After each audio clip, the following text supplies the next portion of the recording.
the first 20 plus or so minutes of that second half, was that as close as you've come, as the team has come to sort of a expression of what you want, sort of a tangible kind of leaping from the whiteboard to the field of what you've been asking from them? I mean, I think that's a little bit dramatic, but I'm a writer.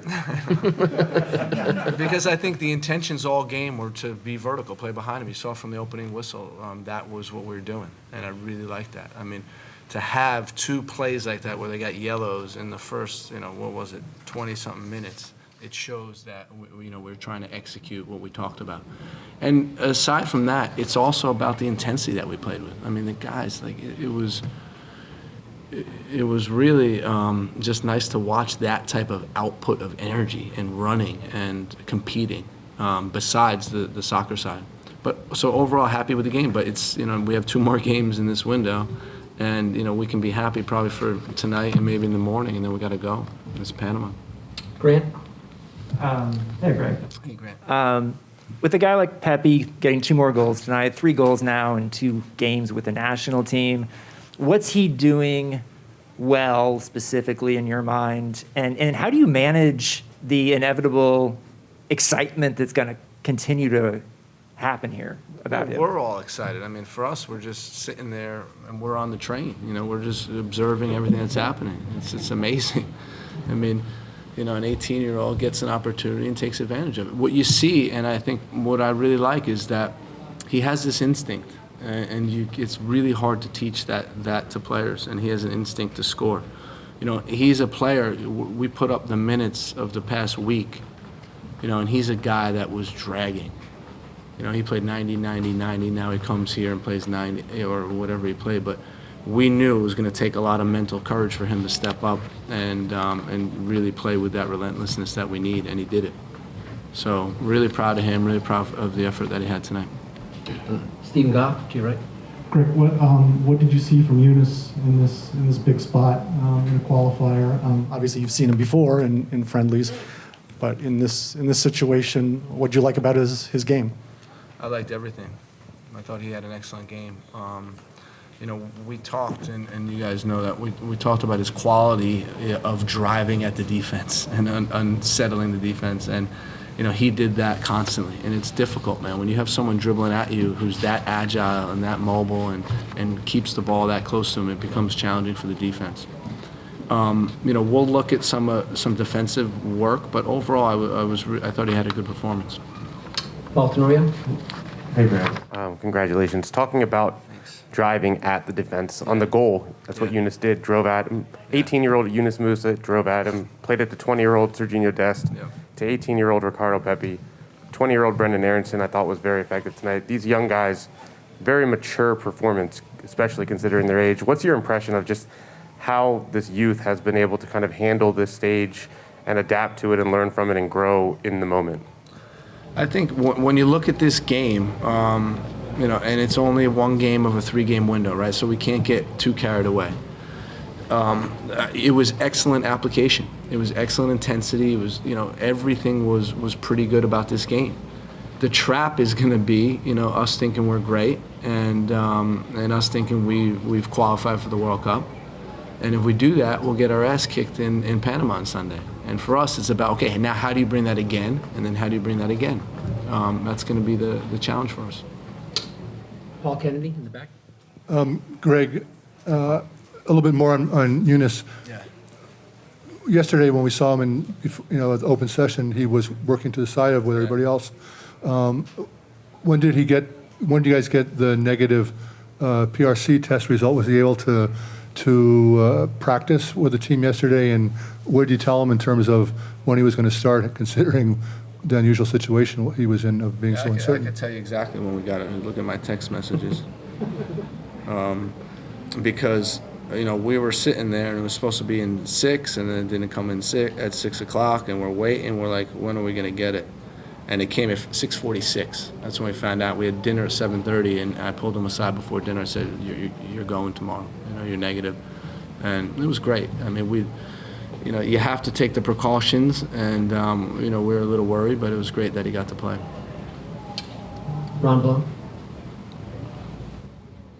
Greg, you talked about how in the first window to remember it's an inexperienced group. From what areas did you see growth tonight that you were looking for?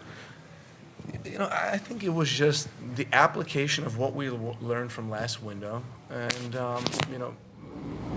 applying it to this game and hopefully applying it to this whole window. We knew, we talked about the intensity of these games, but until you're in them, you don't really know. It's just theory. And I think that was what I was most proud of, the guys understanding what it's going to take to win this game. We knew Jamaica was in a tough spot. We knew they were desperate. We knew they have athletes. We knew they're going to compete. When you looked at the lineup, it was guys that the coach trusts to get it done. And that's tricky. That's always a tricky group to play against. So overall, I think, we handled it well. With 5 players making their debuts in World Cup qualifying tonight, the number increases to 21 total in the first 4 matches for the U.S. Daniel Nora? Greg, besides the 4 goals in San Pedro Sula, do you feel like tonight we saw the most powerful exhibition from your team in the qualifiers? And I want to ask you about Weston. What did you get from him coming back after what happened? If you can evaluate his game tonight. Yeah, so I thought we had, it says 17 shots, 7 on target. We had a lot of other close chances. We had those plays that we got behind them and forced them into last-ditch tackles. So overall, I think it was a strong performance. When you have atmospheres like we had tonight, it gets the guys up to perform. Fantastic field, fantastic stadium, fantastic fans. I mean, this is what it's about, and this is why we chose a venue like Austin. When I think about Weston's performance, listen, it's not easy, right? It's not easy to come back and play in these games, and he knew a lot of eyes were going to be on him. And the way I would characterize his performance is professional. I think he did a really professional job in this game. It wasn't the top level that he can produce, but it was up there, and I think he had an excellent performance. Kevin Baxter? Hey, Greg, thanks again for your time. Talking about the first half, it looked like everything was there. You were just a little bit off, 0 for 11 on crosses, that kind of stuff. So at halftime, obviously you didn't blow it up. Did you just tell the guys, look, believe in this, it's going to work, it's going to happen? Yeah, I mean, there's times when you're playing well, and there's not much to change. What I would say is if you look at the last 5 minutes or 6 or 7 minutes of the first half, we started to lose our positions a little bit. I saw a little too much dribbling, not that cohesiveness of ball movement and ball circulation. And that was the message at halftime is, guys, stick to your positions, keep the ball moving, trust each other, and keep going, because we're going to score goals if you keep up with this the way we're playing. Sam Stejskal? Greg, thanks for taking the time. Congrats on the win. You talked in the build-up to this camp about the Canada game and needing to do a better job playing behind and playing through a set defense.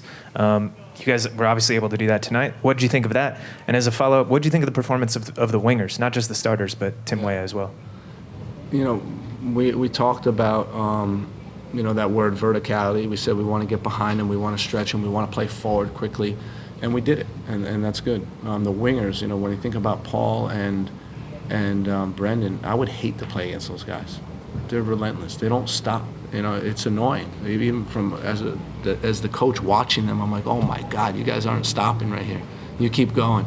And they harassed those defenders the whole time. It was really an incredible performance from them too. Brendan was another guy that we're looking at his minutes during the week, and it's 90, 90, 90 in Champions League games, and we're like, flew across the world to get here, and we thought that it wasn't going to be able to do it, or it was going to be difficult, and he performed really well. Then Timmy, when he came in, the advice to Timmy was keep doing what we've been doing, stretch him, use your legs, and he did that. I mean, to think about a guy like that coming off the bench when the opponent's tired is a frightening sight. We'll take one more for Greg and then bring in Ricardo and Brendan. Eric? Greg, thanks. Congratulations. As we're talking about evaluating players, you touched on it a little bit. How about evaluating the fans tonight? And, there was some maybe hesitation about, is the kickoff too early? But seemed like the stadium was full, at full voice for that national anthem. And then if you thought it was good, what's the rush to maybe come back and play here again? That's, I voiced my concern about the kickoff time and about were people going to be in the stadium, and it was great. It really was. You know, I mentioned about the anthem time, and when you're competing for the United States and the anthem's playing, it's a real special moment.